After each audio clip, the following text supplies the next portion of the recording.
отказывает в выплате и так называемых школьных денег тем подросткам, кто справился совершеннолетия до выхода указа президента страны. 10 тысяч получат те счастливчики, кто родился после 2 июля 2003 года.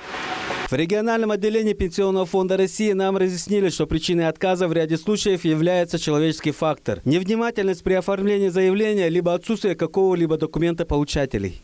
При подаче заявлений заявителям надо очень внимательно заполнить все требуемые поля заявлений.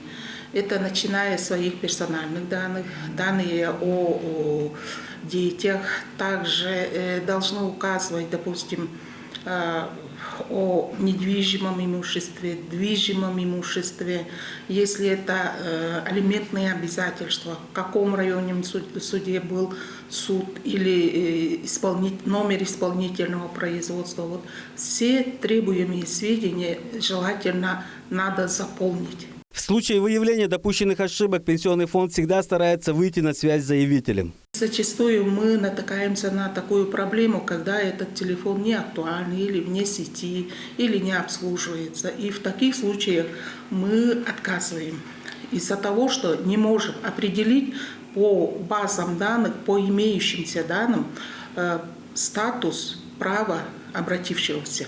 Согласно закону, будущим мамам социальные выплаты положены при их обращении в медучреждение на ранней стадии беременности от 6 до 12 недель. Если на момент подачи заявления в Пенсионный фонд срок беременности превышен установленного для выплаты 12 недель, то это также является основанием для отказа. Мы отказываем тогда, когда одинокие родители подают на детей, не достигших 8 лет или старше 17 лет, тут сразу отказ идет.